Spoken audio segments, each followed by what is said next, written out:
প্রিয় বন্ধুরা, আসসালামু আলাইকুম। আজকে আপনাদের সরষে বাগানে নিয়ে আসলাম। সরষে বাগানের ফুল দেখতে হবে। তো যাই হোক, ফুলের সৌরভ আর মানুষের গৌরব চিরদিন আপনার থাকে না। চিরদিন একই রয়ে না, তেমনি ফুলের কিছু সুগন্ধ আর মানুষের কিছু গৌরব চিরদিন একই রকম রবে না।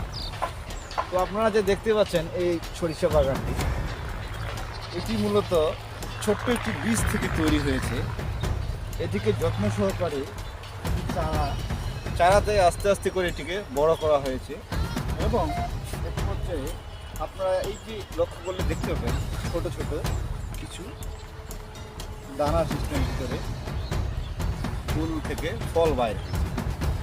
প্রথমে ফুল আসে, তারপরে ফল হয়।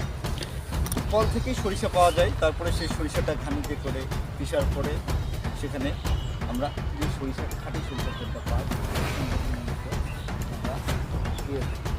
তো যাই হোক, এখন সরিষার দানাতেও নাকি দুধ থেকে মানুষের কথা মোটামুটি আমরা শুনি। এর কারণটা হচ্ছে আমাদের মানুষের কিছু নির্দিষ্ট কিছু নিয়ম নীতি আছে যেগুলো আমরা ভঙ্গ করি সবসময়। নিজের মূল্যবোধ, নিজের প্রতি সচেতনতা, মানুষকে ধোকা দেওয়ার প্রবণতা আমাদের যদি কারো থাকে, সেক্ষেত্রে মনে করব সেই ব্যক্তির মধ্যে সরিষা ফুল পাওয়া যাবে। যাই হোক, এই সরিষা ফুলটা যখন আর একটু বড় হবে, আর 1-2 মাস পরে আপনারা দেখতে পাবেন এখানে বড় বড় দানা হয়ে গেছে।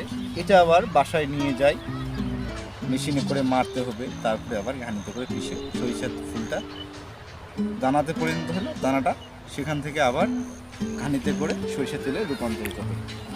তো আমাদের এটা নিয়ে বলুন। মানব জীবনে ঠিক তেমনই, আমরা খুব ছোট্ট ছিলাম, আস্তে আস্তে করে বড় হচ্ছি। আমাদের শরীরে অঙ্গ প্রত্যঙ্গ যেমন বড় হচ্ছে, আমাদের মনও বড় হচ্ছে, কিন্তু আমাদের মনটাকে আমরা স্থির করতে পারি না। এটা খাবো, ওটা খাবো, কোনটা খাবো, কোনো কিছু আমরা কখনো ঠিক রাখতে পারি না। তো সেজন্য আমাদের মনকে স্থির করতে হবে, ভালো মন্দ বুঝতে হবে, মানুষকে ভালো কাজে সহযোগিতা করার সবসময় সদা সৎ এবং নিষ্ঠাবান হতে হবে, আমাদের পরোপকারী বন্ধু হতে হবে। প্রকৃতপক্ষে তখনই আমরা মানুষ হিসেবে স্বীকৃতি পাব। তো সকলকে অসংখ্য ধন্যবাদ। আবারও দেখা হবে কোনো এক নতুন পর্বে। আপনাদের আল্লাহ হাফেজ, বাই বাই। সকলে ভালো থাকবেন। খোদা হাফেজ। আসসালামু আলাইকুম ওয়া রাহমাতুল্লাহ।